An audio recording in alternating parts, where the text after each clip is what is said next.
Gracias damos al Padre que nos permite conocer su palabra.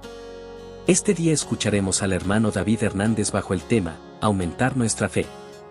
Cita bíblica base, primera carta de Pedro capítulo 1, versículos del 3 al 12.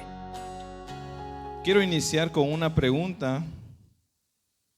¿Y cuántos de ustedes han sufrido una vez ya en los caminos del Señor? ¿Verdad que hasta la pregunta es un poco obvia, verdad? Porque lo que pasa es que mientras estemos acá no vamos a ser o no estamos libres de sufrir nada en esa tierra.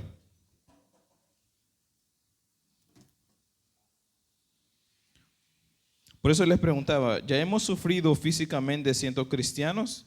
Yo les preguntaba a una hermana al inicio y me decía que sí, que mientras estemos en la tierra vamos a sufrir varias cosas porque somos humanos, el cuerpo se deteriora, sufre desgaste, tenemos familiares que se nos van, estamos pasando por un momento, ¿verdad? Como familia cristiana que el papá de hermano Josué ha fallecido y nosotros como iglesia también estamos abrazando ese dolor también, ¿verdad? Entonces, no estamos absueltos de problemas, de dolor, y eso es normal.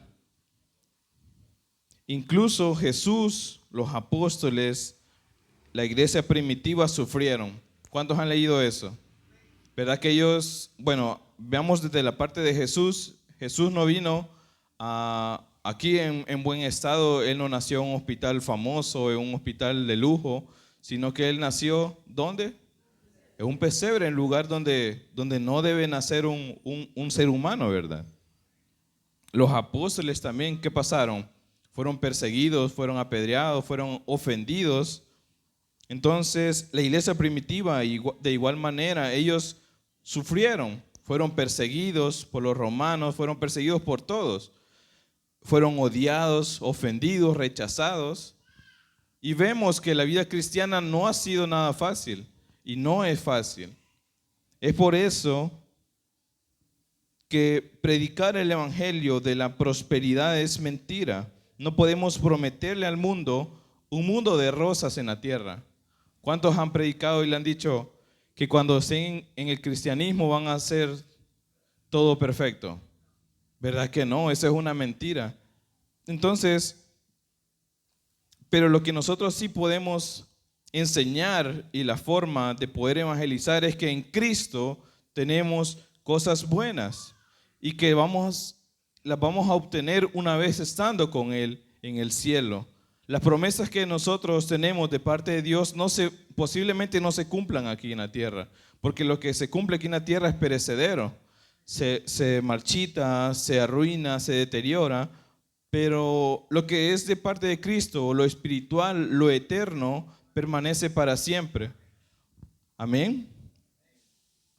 Entonces, veremos en este pasaje que vamos a leer una realidad que pasaba a la iglesia. Y Pedro cumple un papel muy importante al escribir esta carta.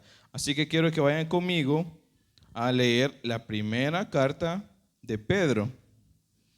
Vamos a leer al inicio el capítulo 1 y vamos a leer el versículo 3 al versículo 12. Cuando lo tengan me pueden regalar un fuerte amén para saber que ya lo encontraron. Y si se ponen de pie sería bien también. Primera de Pedro capítulo 1, versículo 3 al 12. Y el título que dice acá es Una esperanza viva. Y vamos a leer la palabra, la voy a leer un poquito rápida, porque vamos a ir desglosando cada versículo para nosotros descubrir qué es lo que dice ese pasaje, qué es lo que nos quiere decir Pedro en ese caso. Dice, bendito el Dios y Padre nuestro Señor Jesucristo, que según su grande misericordia nos hizo renacer para una esperanza viva, por la resurrección de Jesucristo de los muertos, para una herencia incorruptible, incontaminada e inmarcesible, reservada en los cielos para vosotros, que sois guardados por el poder de Dios mediante la fe, para alcanzar la salvación que está preparada para ser manifiesta en el tiempo postrero, en lo cual vosotros os alegráis, aunque ahora por un poco de tiempo, si es necesario, tengáis que ser afligidos en diversas pruebas, para que sometida a prueba vuestra fe, mucho más preciosa que el oro, el cual, aunque perecedero, se prueba con fuego, sea hallada en alabanza, gloria y honra cuando sea manifestado Jesucristo, a quien amáis sin haberle visto, en quien creyendo, aunque ahora no lo veáis, os alegráis con gozo inefable y glorioso, obteniendo el fin de vuestra fe, que es la salvación de vuestras almas.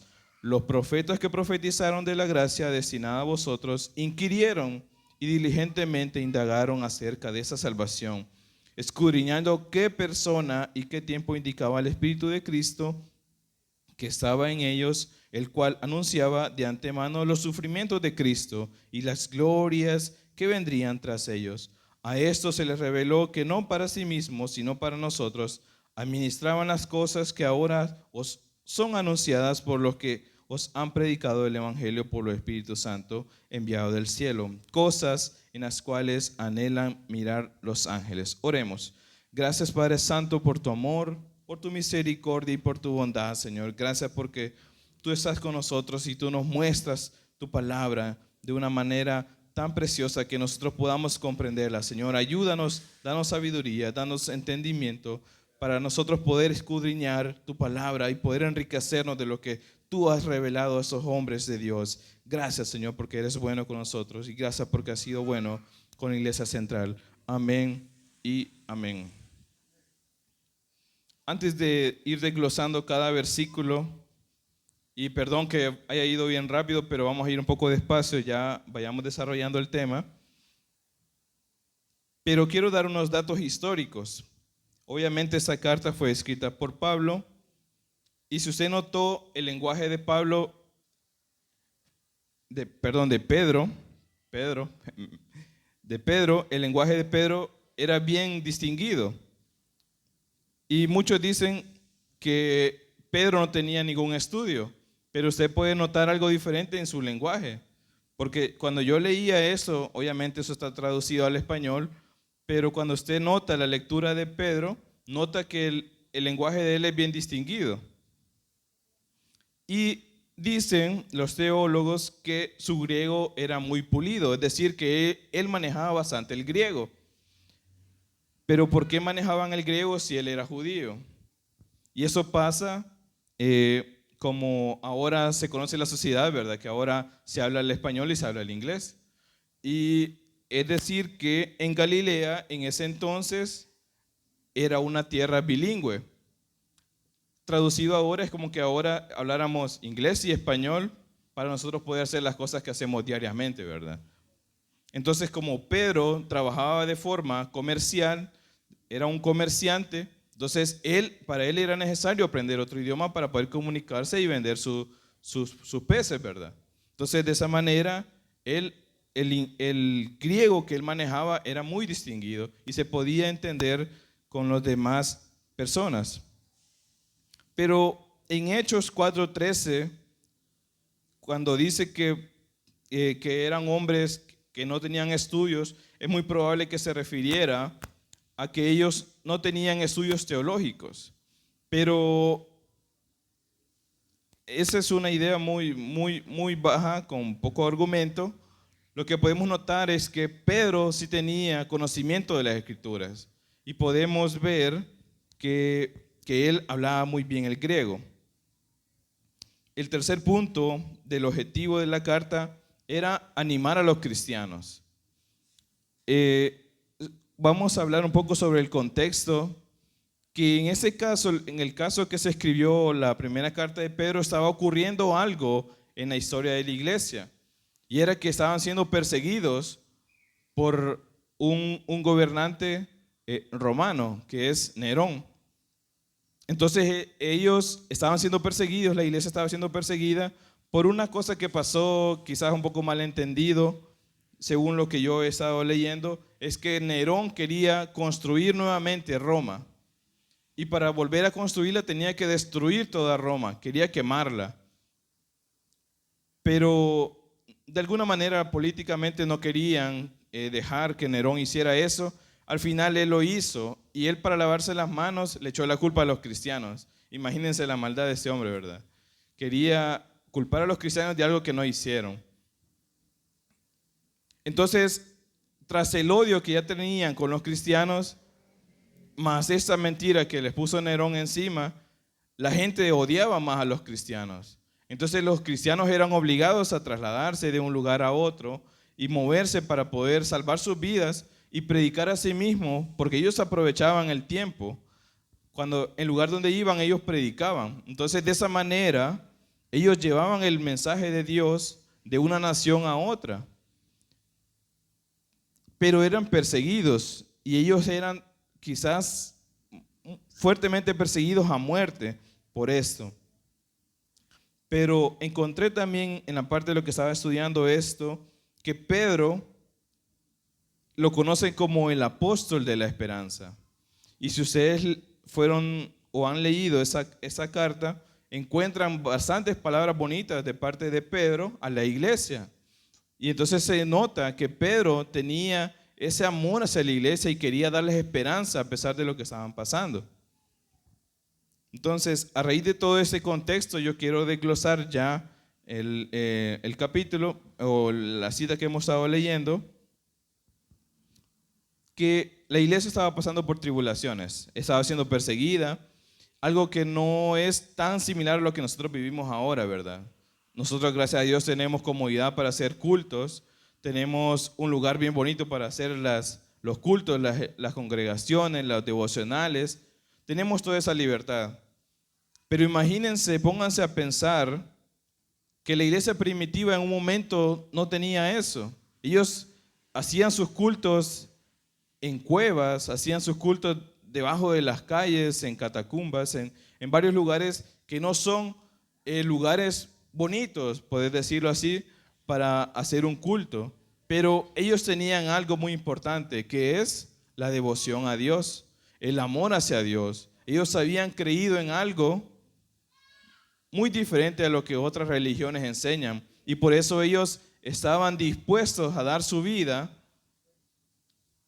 por el mensaje de Cristo. Ahora sí, vayamos al texto. Dice: bendito el Dios y Padre nuestro, de nuestro Señor Jesucristo, que según su gran misericordia nos hizo renacer para una esperanza viva, por la resurrección de Jesucristo de los muertos. Notemos principalmente el lenguaje de Pedro. Me gusta que Pedro, yo me pongo a imaginar que Pedro, a pesar de que él era un pescador, y unos pueden decir, ¿qué saben los pescadores, verdad? No soy como yo, un licenciado, un ingeniero, y nos ponemos así, ¿verdad? Pero imagínense en el lenguaje que él tenía para poder expresarse así de las cosas de Dios, no es cualquier persona. Pero también notemos que Pedro confirma la divinidad de la persona de Jesús. ¿Lo notaron? Dice: bendito el Dios y Padre de nuestro Señor Jesucristo. Y eso tampoco no solo se queda aquí, sino que ustedes pueden retroceder un versículo, en el versículo 2, donde dice que elegidos según la presencia de Dios Padre en santificación del Espíritu, para obedecer y ser rociados con la sangre de Jesucristo. Es decir, que Pedro ya enseñaba sobre la Trinidad de Dios. La Trinidad ya era una doctrina, ya era una verdad que la iglesia primitiva compartía. No era algo que se inventó por los católicos o algo que fue inventado después por los evangélicos. No, ya los apóstoles enseñaban sobre la Trinidad de Dios. Vemos también que Pedro menciona sobre la resurrección de los muertos. ¿Lo notaron ahí? Al final del versículo habla sobre la resurrección de los muertos. Y esto es base también de nuestra creencia como cristianos. Jesús prometió volver por los suyos. Esa es la mayor promesa que nosotros tenemos, de que Cristo va a regresar por los suyos, por su iglesia. Entonces, Pedro menciona la resurrección de los muertos. Ayer en la clase con los líderes estábamos hablando sobre ese tema, de que la resurrección de los muertos no era comprendido por todos. Había un grupo de judíos como los saduceos que no creían en esa doctrina. Y ustedes pueden estudiar un poco más de ello, pero Jesús y los profetas creían esto de la resurrección de los muertos. Nosotros también debemos de tomar esa línea porque también los apóstoles y Jesús enseñó esto. Y por eso, de alguna manera, nos llena de tristeza cuando alguien, algún hermano de la iglesia parte, ¿verdad? Cuando fallece nos llena de tristeza porque queda ese vacío físico. Pero tenemos la esperanza en Cristo que algún momento lo vamos a volver a ver. Yo en mi familia quizás la única que ha fallecido es mi abuela, y ella nos instruyó a mis padres, instruyó a nosotros. Entonces la esperanza que tenemos nosotros como cristianos es volverla a ver allá en el cielo, y esa es la esperanza que nosotros tenemos de parte de Cristo. ¿Se alegran ustedes por eso? Amén, ¿verdad? En el versículo 4 dice: para una herencia incorruptible, incontaminada e inmarcesible, reservada en los cielos para vosotros. Amén. La esperanza viva que tenemos nosotros en Cristo es algo no perecedero. ¿Qué significa perecedero? Que se arruina, que se deteriora, pero cuando nosotros vemos la palabra, las promesas de Él no se vencen, no tienen fecha de caducidad. Vemos que las promesas o la herencia que habla aquí Pedro es una herencia incorruptible. Es algo que no se arruina, algo que no se daña, algo que no puede ser contaminado. Es una herencia incorruptible, incontaminada e inmarcesible. Pero si usted notó, dice que que está reservada en los cielos. No dice que está reservada para la tierra, para que la gocen cuando ustedes quieran. Está reservada en un único momento, en un espacio. ¿Dónde? En los cielos, para vosotros, dice. Aquí está hablando a la iglesia. No es para cualquiera, es para los de la iglesia. Y continúa el versículo 5 diciendo que sois guardados por el poder de Dios mediante la fe para alcanzar la salvación que está preparada para ser manifiesta en el tiempo postrero. En el versículo 5, Pedro continúa detallando las ventajas de ser selectos por Dios. ¿Alguien se siente especial y agradecido porque ha sido seleccionado por Dios? Amén, ¿verdad? Debe de llenarnos a nosotros de gozo, de alegría, que Dios nos seleccionó a nosotros para que llevemos el mensaje de Dios, pero nos seleccionó porque Él es bueno, no porque nosotros lo merezcamos. Las ventajas de ser selectos por Dios, que es la salvación de nuestras almas, esa es la mayor ventaja que nosotros obtenemos, ser salvos de nuestro castigo. Algo dice que será vista en su plenitud en los últimos tiempos. Le vuelvo a repetir, la ganancia que tenemos con Cristo, las promesas que Cristo nos ha dado, no es para que nosotros las recobremos acá o para que nosotros digamos, Señor, dame lo que tú me has prometido. Y no, Dios tiene un momento especial para darnos esa promesa. Nosotros no podemos ni siquiera exigir nada porque nosotros somos deudores, pero Cristo tiene una promesa especial para nosotros en los cielos y se va a hacer completa, a plenitud en los últimos tiempos. Nosotros seguimos esperando por fe esa revelación cuando Cristo venga en las nubes por su iglesia. Amén.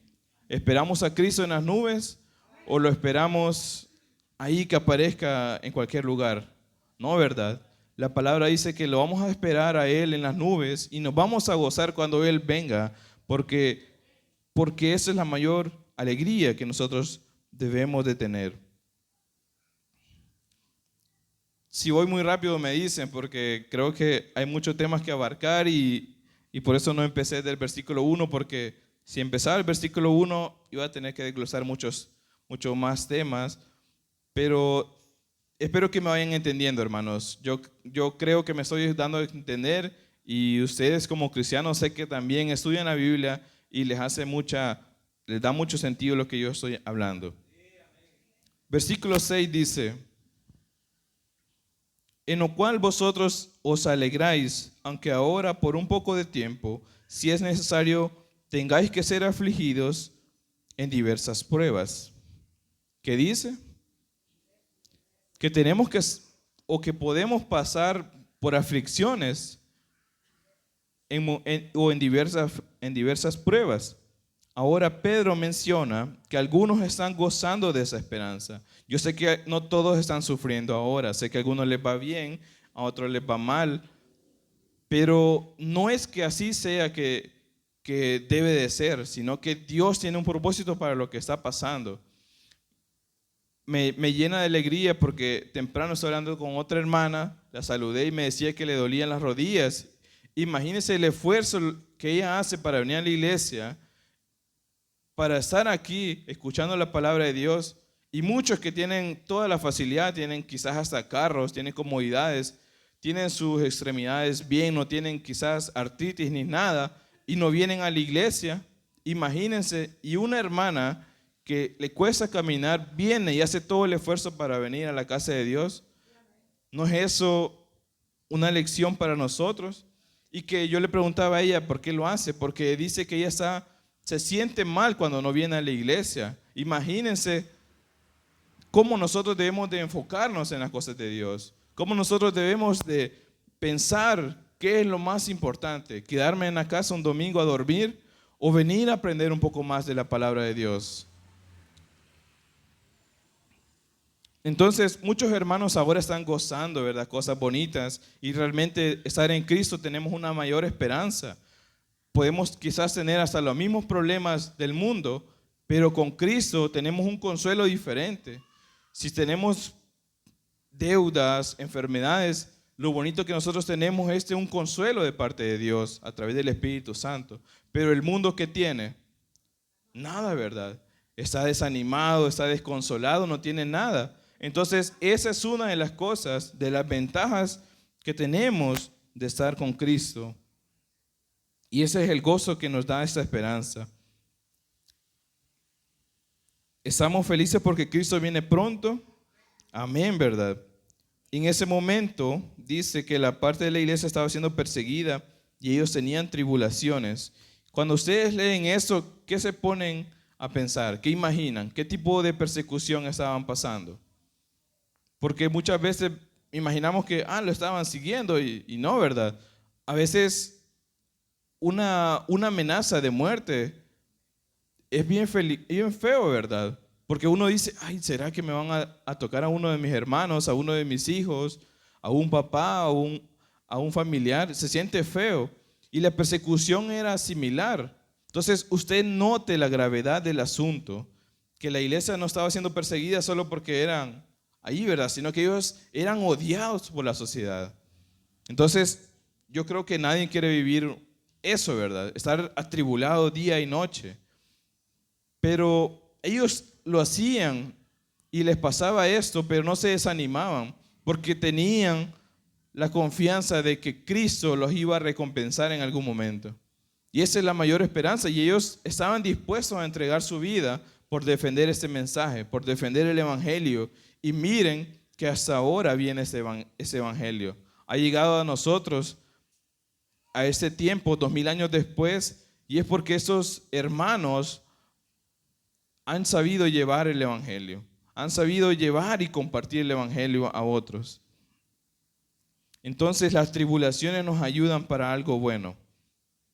Vamos en el versículo 7 ahora. Dice, para que sometida a prueba vuestra fe, mucho más preciosa que el oro, el cual aunque perecedero se prueba con fuego, sea hallada en alabanza, gloria y honra cuando sea manifestado Jesucristo. Pedro compara la fe ¿con qué? Con el oro, ¿verdad? ¿Qué es el oro? Uno de los metales más preciosos que hay, ¿verdad? Dice, aquí tengo mi reloj de oro, ¿verdad? Y comparamos. Pero imagínense qué tan valioso era, para hacer la comparación de Pedro, la fe con el oro. Pero así como el oro dice que es probado por fuego, también la fe debe ser probada por fuego. Y no estoy hablando de algo físico, el fuego físico, sino de algo que puede ser tribulaciones. Y se oye bonito cuando cantamos, ¿verdad? Aumentanos la fe, Señor, dame más fe, dame esto, dame lo otro. Pero cuando vienen las pruebas, decir, Señor, ¿por qué me pasa esto? Dice Pedro que vuestra fe va a ser sometida a prueba con fuego.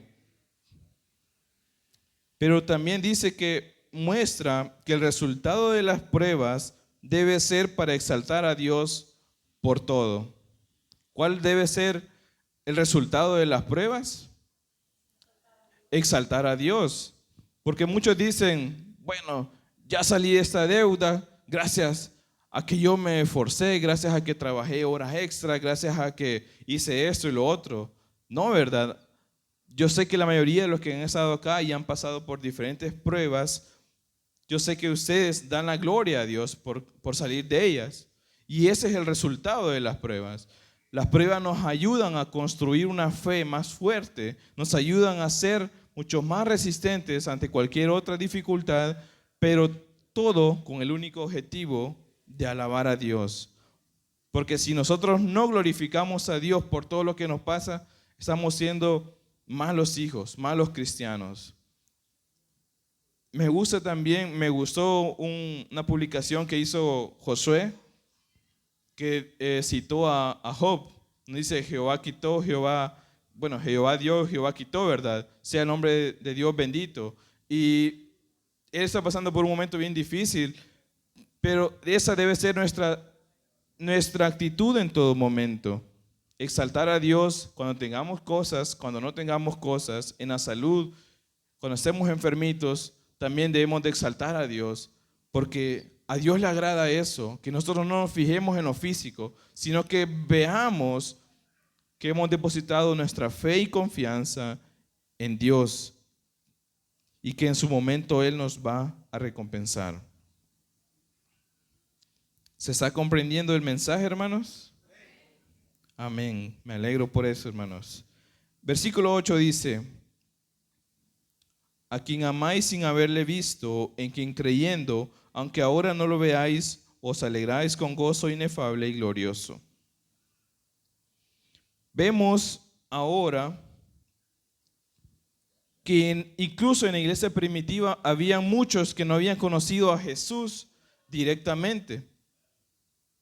Posiblemente ya habían pasado 50 años, 60 años, 80 años de la muerte y resurrección de Cristo y no lo habían visto ni siquiera caminar cerca de donde ellos estaban pasando.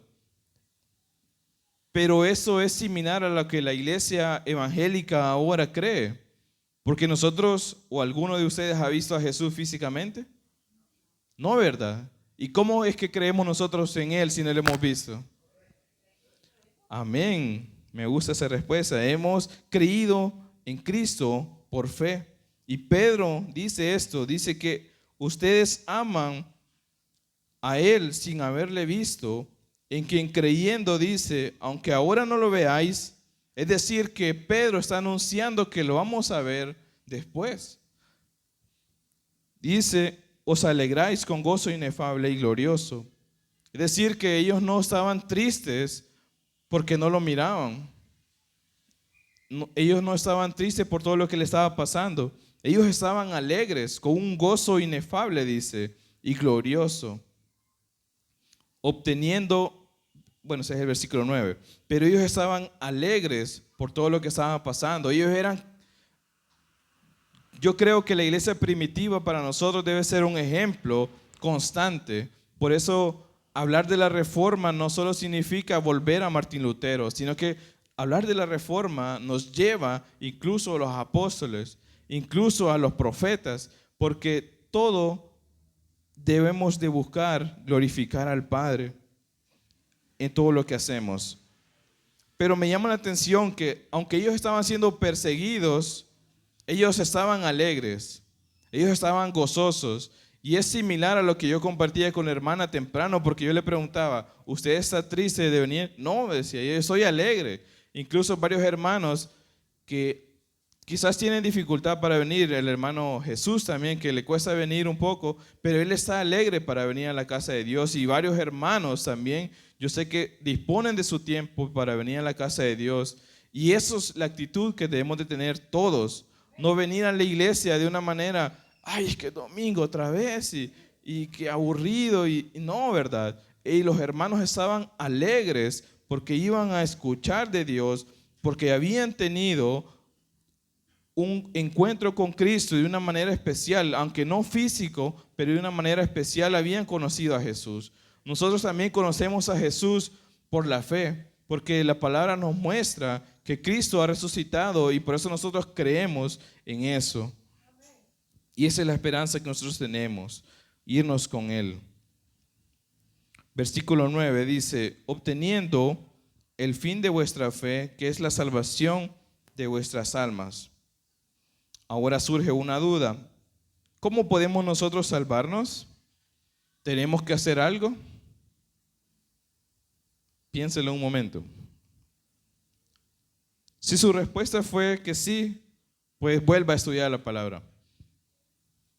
Pero si su respuesta fue no, estamos en lo correcto. Somos salvos únicamente por gracia, porque Dios así lo quiso, porque Dios es bueno y vio nuestra maldad, nos limpió de nuestra maldad y nos salvó para que junto a Él nos gocemos en las bodas del Cordero. La idea central de la Biblia relata que la salvación es por gracia mediante la fe en Cristo, y eso lo podemos ver en Efesios 2, del 8 al 9, y eso creo que sí lo vamos a leer. Efesios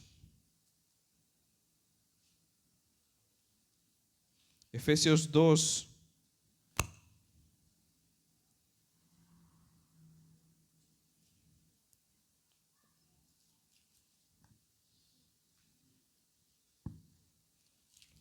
Efesios 2, del 8 al 9 dice,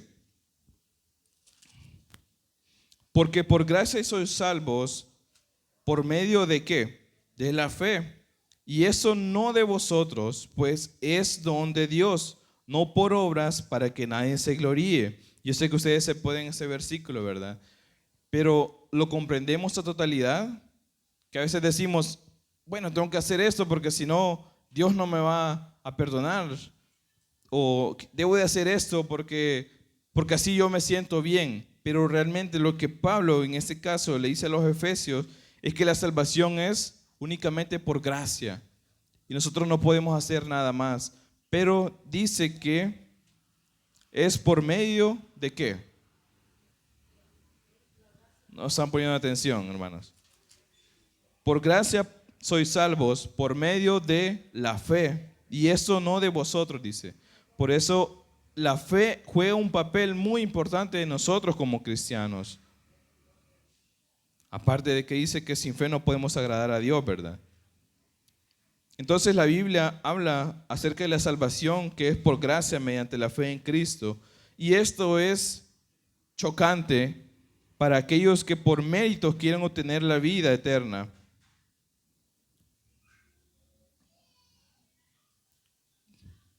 Pero la clave en el versículo está en la palabra obteniendo, que dice, ya disfrutamos parte de las promesas de Dios como su comunión. Es decir, que nosotros, Pedro en ese momento dice que ya obtuvimos por medio de la fe todas las promesas de Dios. Algunas cosas se van a ser entregadas hasta después en los cielos, pero Pedro está diciendo que por medio de la fe tenemos el mayor regalo, que es la salvación. Podemos quizás no tener dinero, nos puede faltar una pierna, nos puede faltar una oreja, pero si tenemos la salvación, lo tenemos todo, hermanos. Yo creo que ustedes también creen eso. Entonces, Pedro es muy es muy detallista en este aspecto, que por medio de la fe nosotros obtenemos la salvación, una fe depositada en Cristo. Ahora en el versículo 10 habla algo que me gusta bastante, que es de los profetas. Leamos el 10. Dice, los profetas que profetizaron de la gracia destinada a vosotros, inquirieron y diligentemente indagaron acerca de esa salvación. Los hermanos que estamos estudiando los días sábados, estamos viendo esa parte de qué relación tiene el Nuevo Testamento con el Antiguo. Y yo sé que ellos no me van a dejar mentir, que estamos estudiando qué relación tiene si la hermenéutica que los apóstoles utilizaban era la correcta con la de los apóstoles, que era adecuada con las profetas. Y si tiene relación, ¿verdad? Entonces, aquí Pedro, siendo supuestamente alguien que no había estudiado, ¿por qué dice que los profetas ya lo habían dicho? Es porque él ya conocía las Escrituras. Y la forma que el uso del Antiguo Testamento le da al Antiguo es muy acertada.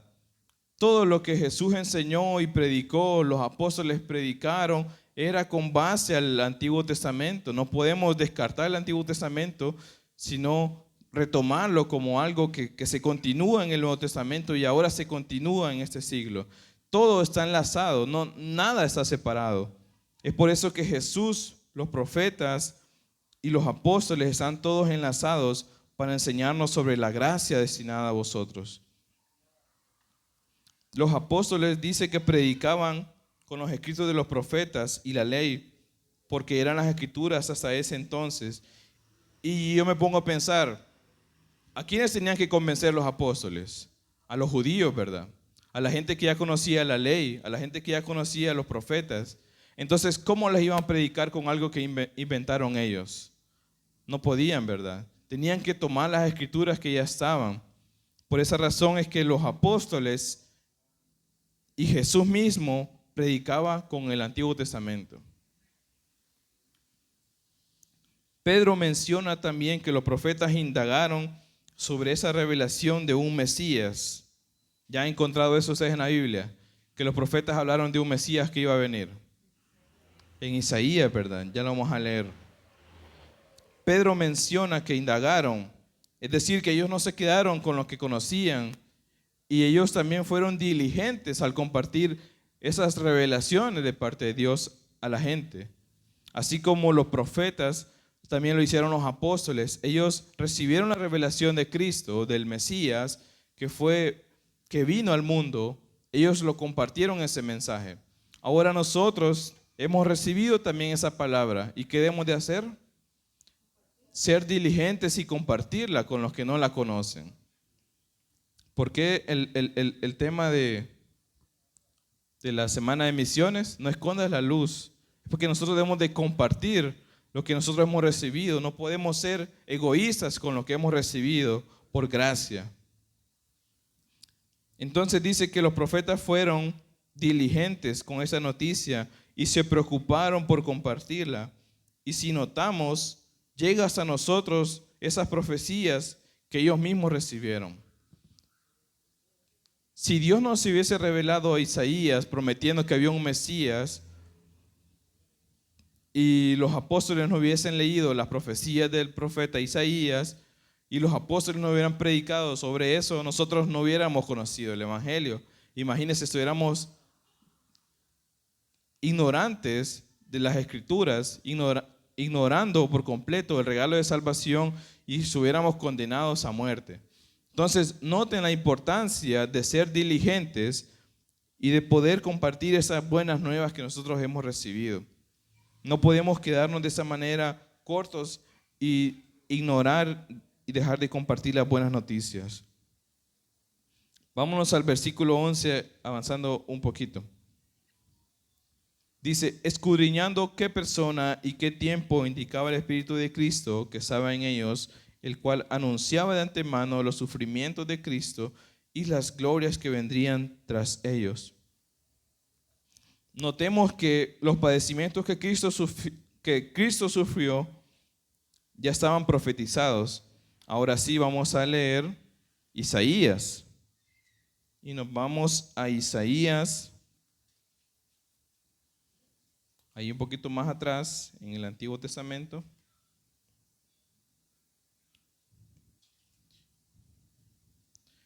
Isaías es un capítulo 53. Leamos desde el versículo 4 al 7. Dice, ciertamente llevó él, hablando de Jesús, nuestras enfermedades y sufrió nuestros dolores, y nosotros la tuvimos por azotado, por herido de Dios y abatido. Mas el herido fue por vuestras rebeliones, molido por nuestros pecados, el castigo de nuestra paz fue sobre él. Y por su llaga fuimos nosotros curados. Todos nosotros nos descarriamos como ovejas, cada cual se apartó por su camino, mas Jehová cargó en él el pecado de todos nosotros. ¿Qué cargó Jesús? El pecado de todos nosotros. Dice el 7, angustiado él y afligido, no abrió su boca, como cordero fue llevado al matadero, y como oveja delante de sus trasquiladores, enmudeció y no abrió su boca.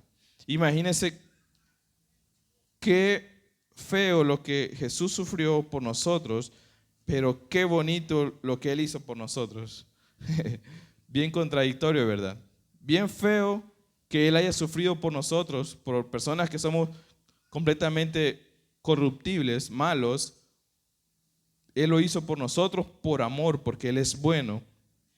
Entonces vemos que los profetas ya habían anunciado sobre el sufrimiento de Cristo. No era que los profetas inventaron sobre esto. Y Jesús vino a cumplirlo todo, porque Él no dijo nada cuando Él estaba siendo azotado, cuando fue llevado ante los gobernadores. Él no dijo nada. Y todo eso para que se cumpliera la profecía.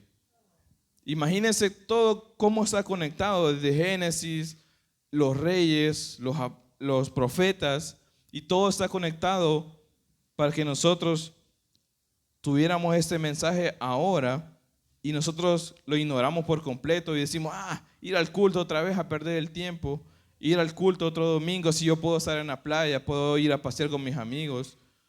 Realmente estamos desperdiciando el mensaje de Dios que está dado. Y muchas veces también se predica mal el mensaje que está en la Biblia.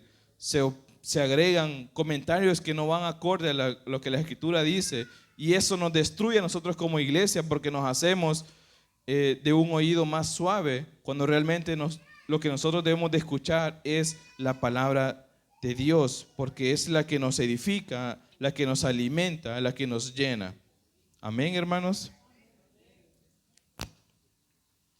Jesús vino a ser ejemplo de padecimiento de una buena causa, y esta causa es la salvación de la humanidad. Cristo no vino a enseñorearse sobre lo material. Él vino a traer un mensaje. ¿Cuál fue ese mensaje? La salvación. Veo que me están poniendo atención. Vino a traer el mensaje de salvación, no algo sobrematerial, pero Él vino también a rescatar al doliente, aunque Él también iba a sufrir, pero es un acto de amistad. Jesús vino a sufrir por nosotros. Él nos enseñó eso, que nosotros en Cristo podemos sufrir persecución, podemos sufrir tribulación, pero no es todo lo que nos vamos a recibir de Él. Tenemos más allá una promesa grande en los cielos, que vamos a recibir un descanso eterno. Vamos a ser consolados por parte de Cristo mismo. Vamos a ser glorificados con un cuerpo que no se va a enfermar, por un cuerpo que no va a ser corruptible, corrompido. Y eso es de parte de Cristo. Y vemos en Juan 15:13 que este acto de entregar la vida por las demás personas es un acto de amistad. ¿Qué estuvimos cantando al inicio? Jesús, mi fiel amigo. Pero ¿por qué somos amigos de Él? Hay muchas cosas por las que nosotros debemos de analizar todo lo que cantamos, todo lo que nosotros creemos, pero si ustedes leen la Biblia, Dios nos da esa promesa de que Él ya no nos ve como sus siervos, sino que ahora nos ve como sus amigos. Y para mí eso me llena de alegría porque quizás muchos, bueno, no sé si hay jóvenes adolescentes, a veces pasan por una etapa donde no se sienten identificados, ¿verdad? Y no encuentran quizás asociación con otros grupos o quieren encajar en algún grupo. Yo les recomiendo que busquen a Jesús, busquen a Jesús como un amigo y ahí van a encontrar todo. Yo sé que cuesta porque cuando estamos jóvenes, adolescentes, pensamos que en querer jugar, en querer obtener quizás dinero, muchas cosas, ¿verdad?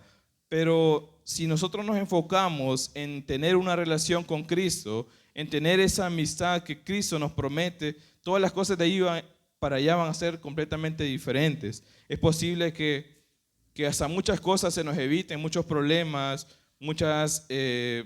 quizás hasta problemas con la ley, por ser amigos de Cristo verdaderamente. Entonces en Juan 15:13 nos habla sobre la amistad de Cristo.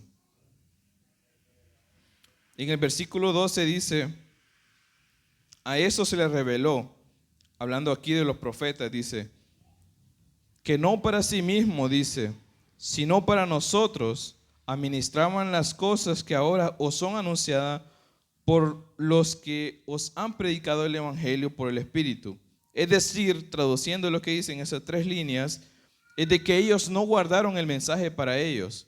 Porque qué bonito, o quizás cómo hubiese sido si ellos hubieran anotado las revelaciones y lo hubieran guardado, lo hubieran escondido debajo de la tierra o algo. Nosotros no hubiésemos conocido nada de lo que tenemos ahora, sino que dice la palabra acá, que ellos no la guardaron para sí mismos, sino para nosotros. Lo administraron las cosas que ellos fueron recibidas y anunciaron predicando el Evangelio del Espíritu Santo que es enviado desde el cielo. ¿De dónde es enviado el Evangelio? Del cielo, ¿verdad? No es algo que alguien se inventó, no así como dicen unas sectas por ahí que vino por hombres que fueron revelados, sino que el mensaje fue revelado de Dios y viene desde el cielo, un mensaje de salvación. Y finalmente dice cosas en las cuales anhelan mirar los ángeles. Eso es un poco más profundo, pero me quiero limitar a decir que los ángeles querían compartir este mensaje. Ellos quizás desean salir a predicar este mensaje con denuedo, con fuerza, querer compartir el Evangelio, bajar desde los cielos y compartir el Evangelio. Pero Dios no les ha permitido eso, Dios no les ha dado ese trabajo a ellos, sino que los ha dado ¿a quién? A nosotros, a la iglesia. Les ha dado el mensaje o la tarea de predicar el mensaje de salvación. No sé si han comprendido hasta acá. Amén, me alegro. Vamos a concluir. Dice, notemos que la gracia de Dios en la vida de Pedro. Si ustedes han leído, Pedro en alguna ocasión reprendió a Jesús por el sufrimiento que él tenía. En algún momento Pedro le dijo, Señor, si tú eres bueno, parafraseando, si tú eres el Mesías, ¿por qué no destruyes esto? Y así, ¿verdad? Pensando él como humanamente, que podían destruir a los romanos solo con decirlo o con solo hacer un clic con los dedos, pero no era el propósito de Dios. Pero imagínense el pensamiento de Pedro en ese entonces. Él era inmaduro en la fe, él creía que era todo material. También, si ustedes se acuerdan, Pedro se acobardó cuando lo identificaron como seguidor de Cristo. ¿Qué pasó? Pedro lo negó, ¿verdad? ¿Cuántos han negado a Cristo? Yo sé que muchas veces no lo negamos con palabras, pero con actitudes muchas veces lo negamos. Cuando estamos con los amigos y están chisteando y todo, ¿verdad? ¿Cómo somos nosotros? Hasta contamos chistes peores, ¿verdad? O cuando estamos en las fiestas, si nos invitan a fiestas, estamos relajeando, hasta más, somos el centro de atención, ¿verdad? Pero Pedro también rechazó a Cristo, lo negó. Imagínense el cambio que él tuvo de hacer esto, ahora ser un predicador de la palabra y predicar sobre la esperanza en Cristo. ¿No ven ustedes una gran transformación? Asimismo, nosotros debemos de ver ese cambio, ser reflejado ese cambio en nosotros. Y ahora Pedro es el que da ánimos a los cristianos que sufren penalidades. También vemos que el sufrimiento de Cristo fue profetizado. Ya vimos a Isaías, que no era algo que él tenía que padecer porque él quiso, sino porque estaba profetizado por parte de los profetas, que fue revelado de parte de Dios. Si ustedes también han leído esa palabra, notaron que esa carta es dirigida a los expatriados. Y los expatriados son los que andaban siendo perseguidos. Pero nosotros mismos también podemos ser de alguna manera esparcidos. Pero los que hemos creído en Cristo, en Dios, tenemos una patria lejos. ¿Y esa patria dónde está? En los cielos. Esa es nuestra identidad como cristianos. No nos desanimemos si estamos pasando por momentos difíciles. La hermana que compartió el testimonio hoy, ¿verdad? Posiblemente ella se sentía mal, estaba desanimada, pero donde más quizás no lo pensó, ella encontró la salida y gracias a los hermanos que pudieron colaborar, ella pudo salir de ese problema y no solo se queda ahí, sino que la mayor esperanza está en Cristo, que vamos a obtener todo a través de Cristo en los cielos. Así que no nos desanimemos. Cristo viene pronto y Él cumplirá su promesa para los escogidos. Quiero finalizar leyendo Apocalipsis, que es uno de los libros bonitos, llenos de esperanza para nosotros. A muchos les da miedo leer este libro, pero nosotros como cristianos debemos de encontrar esa paz en ese libro, el consuelo en ese libro.